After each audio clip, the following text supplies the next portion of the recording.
Hello, welcome to the lunch edition of MBC News, and you are with me, Evelis Chingambi. Coming up this afternoon. The Reserve Bank of Malawi reduces the policy rate from 26% to 24%. Malawi Energy Regulatory Authority gives traders of renewable energy products a 3-month ultimatum to get trading licenses. And in sports, Football Association of Malawi to host the second edition of the annual Farm Football Awards in Blantyre later today in the evening.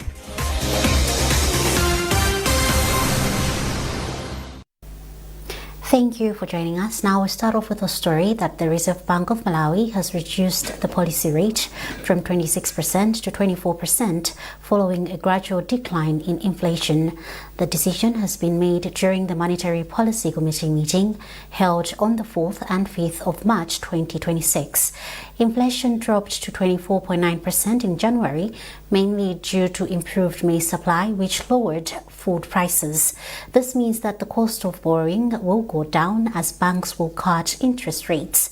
The central bank says the economy is also expected to grow to about 3.8% this year, driven by agriculture, tourism, mining and manufacturing, although rising fuel and electricity prices remain a concern. Minister of Energy and Mining, Jean Matanga, has called for the protection of rivers that feed into Shire for effective electricity power generation in the country. The minister made the call when she launched the 2026 tree planting season for the electricity generation company Genco in Balaka district, where the company donated 6,000 trees for the season. Rashida Matandika has a report. Out of the 6,000 trees that have been donated to Balaka District Council this season, 250 have been planted in areas surrounding the Nkhani River, a tributary that feeds the Shire River, where Genco generates power for its 3 power stations. Speaking at the ceremony, Matanga commended Genco for taking a leading role in conserving rivers that feed into the Shire River. She said protecting tributaries prevents siltation, which negatively affects hydropower generation. As the Genco, we are in the forefront to make sure that we preserve the trees, because one of the sources that we depend on for generation of power are rivers, and for sure for us to have rivers that flow properly, we need to make sure that we protect them. So with planting of trees, it means that we are showing the country that it is important that we preserve the water bodies that assist us in generation of power. Chief Executive Officer for Genco, William Liabunya, said environmental degradation has interfered with the production of electricity, hence the interventions to curb the challenges. In our business of making electricity, over 80% of our source of electricity is hydro, which uses water. And with the extent of damage that we have experienced in the years in the environment, we have seen that we are experiencing a lot of negative effects on our operations because of the damaged environment, where we have cut almost all hills are bare. So we're experiencing a lot of trash. We are experiencing a lot of silt because of the bare lands, the bare hills always get eroded when the rains are falling. On his part, Member of Parliament for Longwe constituency, Idrissa Ngunga, has pledged support in protecting the trees, as they will also protect communities in the area from effects of climate change. Rashida Matandika, MBC News, Balaka. Magomero Community Development College in Chilatulu is set to enter into a partnership with Nottingham Trent University of the United Kingdom in a move that could eventually enable social welfare students to access opportunities on the UK job market. Minister of Gender, Children, Disability and Social Welfare, Mary Navicha, led a Malawian delegation to negotiations over a proposed memorandum of understanding covering a wide range of areas aimed at supporting the development of social services in the country. More in this report. Navicha told the university that collaboration in research, training and capacity building for social workers in Malawi would benefit both institutions as they seek to strengthen social services. She said the administration of President Peter Mutharika recognizes that empowering communities is key to accelerating economic development, as evidenced by increased investment in social services.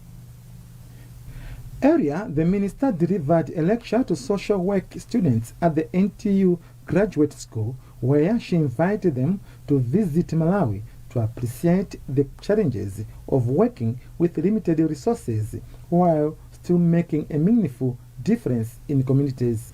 Nottingham Trent University NTU Executive Dean of Research, Professor Neil Mansfield, said the university was willing to offer a PhD program for Malawi and to develop institutional links with the Magomero Community College. He added that such collaboration could help the college upgrade its programs and offer degrees that meet UK standards. NTU Deputy Vice-Chancellor Sarah Spent said the development of the agreement forms part of the university's global outreach strategy. She noted that Navicha's visit came at a critical time as NTU is developing programs aimed at promoting local and indigenous knowledge systems. The Memorandum of Understanding is expected to be signed in May this year. The Technical, Entrepreneurial and Vocational Education and Training Authority, TVET, has called on Parliament to allocate more resources to the institution, saying increased funding will enhance economic growth and create employment opportunities for the youth across the country. TVET Executive Director Elwin Sigiola made the appeal during a meeting with Parliament's cluster on social and community affairs, as well as local authorities and rural development. Smart Chaliga reports. According to Sigiola, allocating more resources to technical and vocational training institutions will enable TVET to accommodate more students, as demand for such training is expected to increase following introduction of free secondary school education in the country. Basically, that's what we have been pleading with the committees, to ensure that they seriously look at adding more resources. This, especially at a time when government has made a very good policy of making secondary school education free.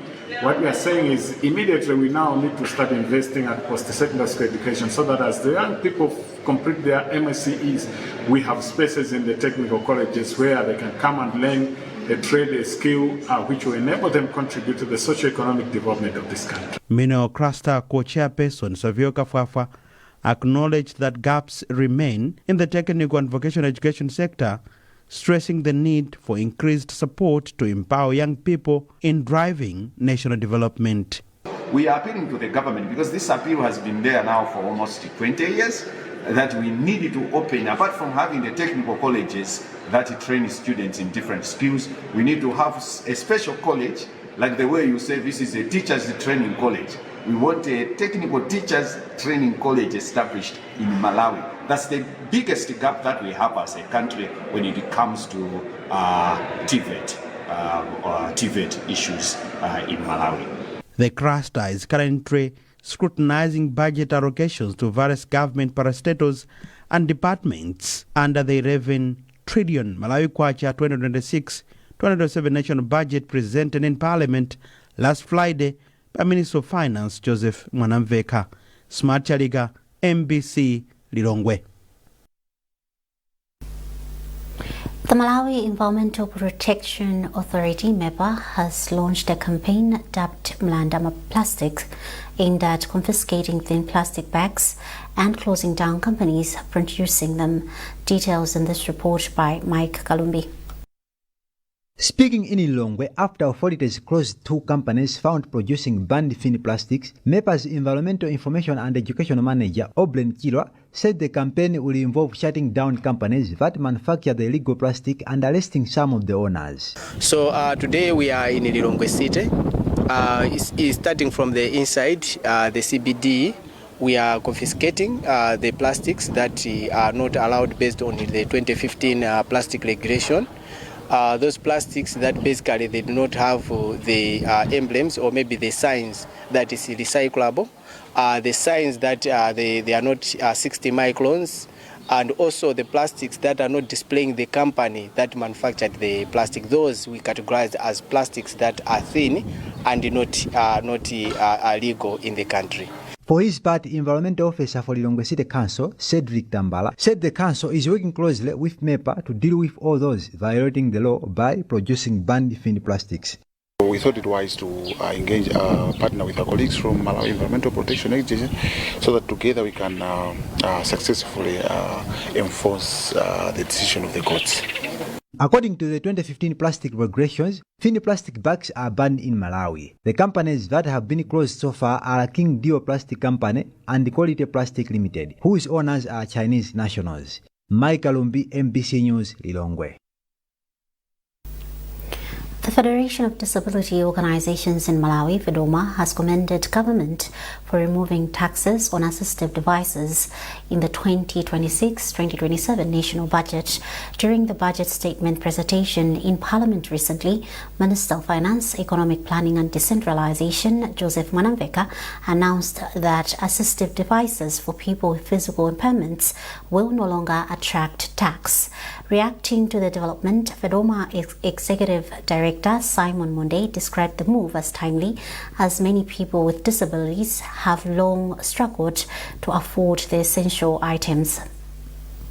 It's quite a positive development. A positive development in the sense that you know that for most of the persons with disabilities, it's not easy to actually be able to procure these assistive devices, because in themselves they are very expensive, and at the same time an imposition of taxes on assistive devices is quite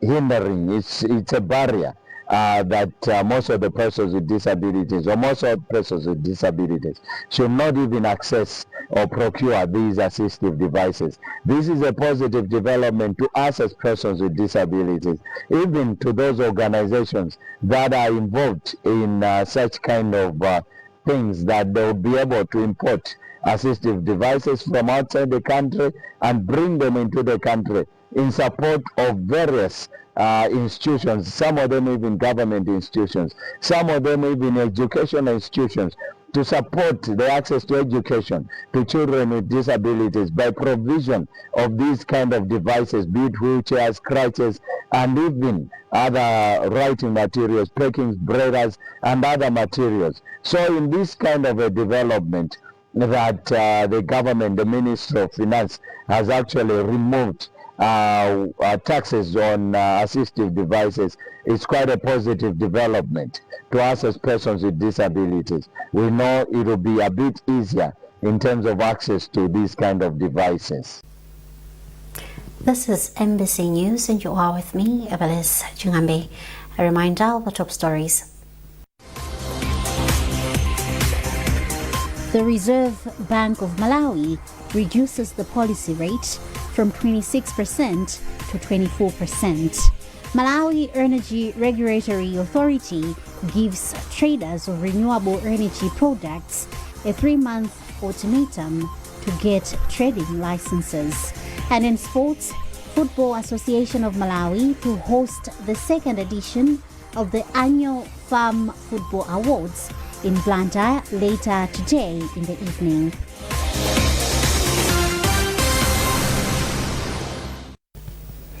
Welcome back. The National Food Reserve Agency, NFRA, has asked Parliament to consider increasing funding allocation for the strategic grain reserves from the proposed 60 billion kwacha to 195 billion kwacha. NFRA officials, led by Chief Executive Officer George Mashega, made the proposal when appearing before the Agriculture and Natural Resources Cluster Committee of Parliament. We have a report by Jinsisi Moyo. The National Food Reserve Agency, NFRA, says an increased budget allocation will help the agency meet its projected expenditure on maize purchases for the 2026-2027 financial year. NFRA Chief Executive Officer George Macheka told the Agriculture and Natural Resources Cluster of Parliament that the agency requires about 195 billion kwacha for maize purchases. Macheka also highlighted the need for additional funding amounting to 1.5 billion kwacha for the maintenance and rehabilitation of NFRA storage facilities, some of which are currently in a dilapidated state. He said the funding would help facilitate ongoing repairs and ensure the facilities remain suitable for storing grain. We are praying with the committee that if there could be an adjustment in terms of that amount, and we're also looking at issues to do with the renovation of our warehouses in Limbi. As a strategic grain reserve, we operate under the concept known as replenishment. So what we do is we calculate how much has gone out versus how much is coming in. Now, we believe that this year we're going to release about 183,000 metric tons through DODMA. Therefore, as a government, we need to replenish that. And the 60 billion that has been allocated would not be enough to provide us with 183. It is only enough for about 54,000 metric tons. Therefore, we feel that we should find ways of engaging government that we should be able to close that gap. Meanwhile, Vice Chairperson of the Parliamentary Agriculture and Natural Resources Cluster Committee, Chikondi Kampashike Jisale, said the committee will consider the concerns raised by the agency. As a committee, as a cluster, we believe they need help. One, to manage the silos, they're in bad shape, but also they need resources to make sure that they fulfill their mandate of making Malawi a food secure. The National Food Reserve Agency is mandated to manage and maintain the country's strategic grain reserve by holding physical food stocks and funds. The reserves are used through normal marketing channels to help cushion the nation in cases where private sector fails to adequately respond to market needs and national food requirements. Chinsisi Moyo, MBC News, Lilongwe. Malawi Energy Regulatory Authority MERA has given traders of renewable energy products a 3-month ultimatum to get trading licenses for the same. MERA conducted an inspection exercise in Lilongwe, which revealed that more than half of solar energy traders are operating without an import license or even a trading license. MERA's senior licensing officer, Tamvani has since advised consumers to buy renewable energy products from traders that are certified by the authority. Trust Office has the details.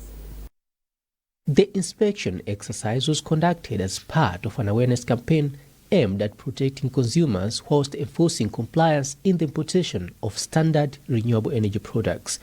While bemoaning the increase in substandard products on the market, MERA Senior Licensing Officer Tamvani has cautioned the traders to comply with the licensing conditions within the next 3 months.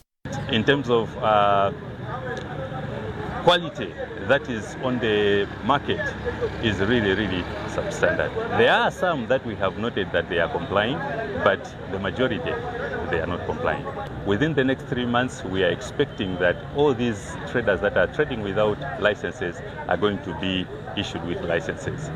Malawi Bureau of Standards Senior Certification Officer Masozi Mwenefumbo has since expressed optimism that the enforcement mechanisms will be strengthened because of the availability of the MBS laboratory complex, which has strengthened the Bureau's capacity as well as integration with MRA's ASCUDA system. Malawi Bureau of Standards, MERA and MRA, each one was operating independent of each other. As a result, we could see so many importers registering the products with MRA, but not coming to MBS, not coming to MERA. Those lapses resulted in the market experiencing a lot of an influx of substandard products. The renewed efforts in enforcing compliance are not only expected to boost government revenue through certification, but the country's forex reserves are also expected to be protected from the importation of substandard products. Trust Office, MBC News, Lilongwe. Government has challenged universities offering tourism and hospitality studies to align their curricula with emerging technological trends to provide solutions to challenges facing the industry.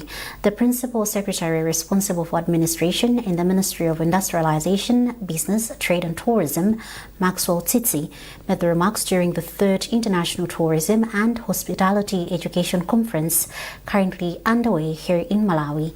Emmanuel Chikonso reports. Malawi is hosting the regional conference for the first time through the University of Livingstonia, following the previous hosts, Botswana and Zimbabwe. The conference aims to strengthen collaboration between learning institutions and industry players to ensure graduates are equipped with practical and relevant skills. Speaking at the conference, Principal Secretary in the Ministry of Tourism, Maxwell Tsitsi, emphasized that tourism remains central to Malawi's development agenda. He urged academic institutions to design responsive curricula that reflect industry demands and technological advancements. We want these institutions to teach the students unique things that when a tourist from America thinks of going to Africa, why should they choose Malawi? So these are the things that the practical issues that we want the institutions to teach the students so that Malawi should become competitively globally. Vice-Chancellor of the University of Livingstonia, Reverend Professor Timothy Nyasulu, pledged that the institution will implement outcomes from the conference discussions, particularly in embracing innovation and adapting to evolving industry trends. Possibly our regulators will help us. We have National Council for Higher Education, we have NSC in Malawi. This would be going about in our universities, making sure that what we have discussed here is going to be implemented by universities and industries. General Secretary of CCP Synod of Livingstonia, Reverend William Tembo, whose synod owns the University of Livingstonia, underscored the importance of multi-sector collaboration in strengthening the tourism sector, including the role of the church. Malawi 2063, it's a big thing. And as a church, we're proud that we can join the government to make sure that the government fulfills the vision, the Malawi 2063. The International Tourism and Hospitality Education Conference has attracted delegates from more than 10 institutions across the SADC region. The gathering is being held under the theme Bridging Academia and Industry by Reshaping Hospitality and Tourism. Emmanuel Chikonso, MBC News, Lilongwe.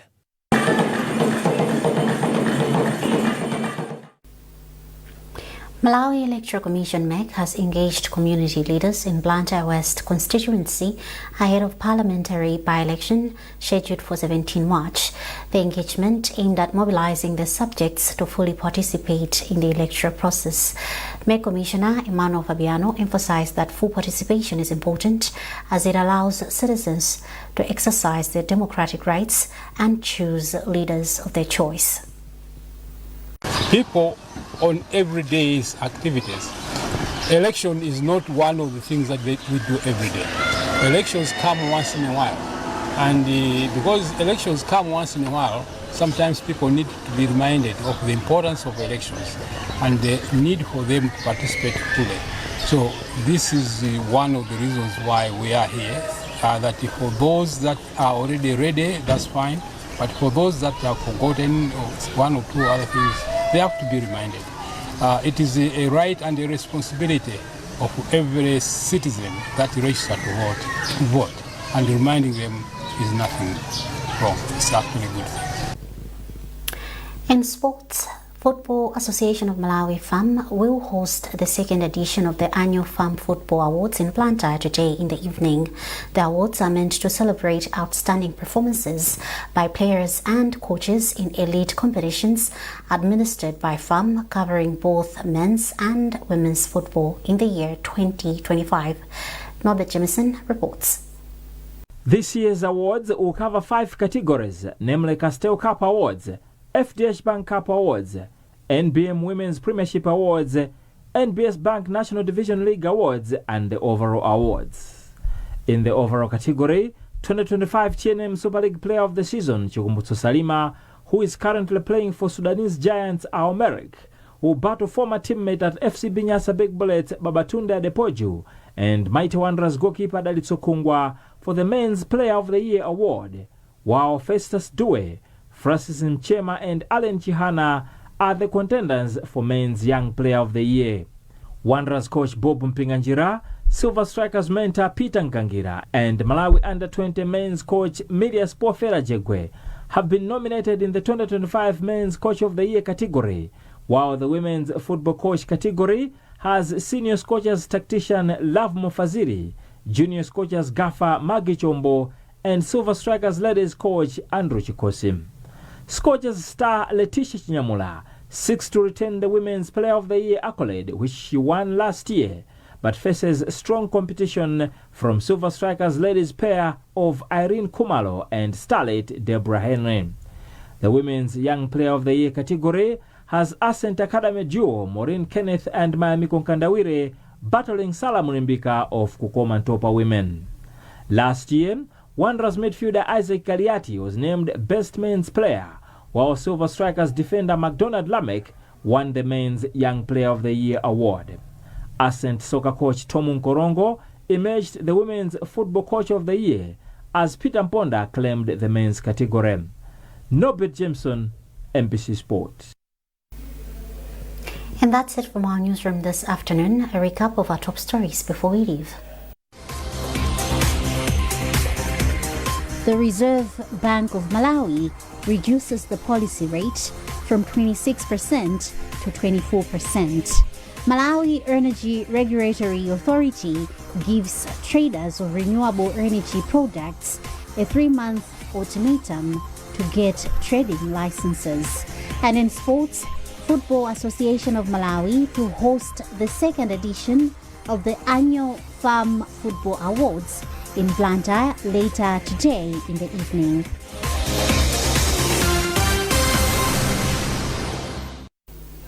Keep up to date with our news coverage by visiting Embassy Digital on Facebook, X and Instagram. You've been with me, Evelis Chingambe. Thanks for watching and good afternoon.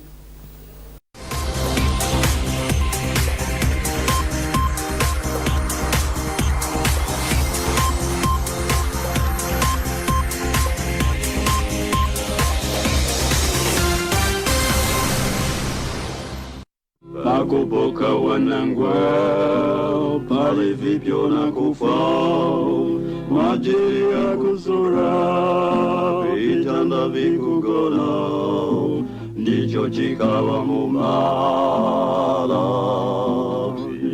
Every 3rd March is Martyrs' Day in Malawi, honoring the brave sons and daughters of Malawi who sacrificed their lives for our freedom. Their legacy continues to inspire generations. It is for this reason that the following individuals, companies and organizations join His Excellency the State President of the Republic of Malawi, Professor Arthur Peter Mutharika, in commemorating this day. The board chairperson, Dr. Benson Tembo,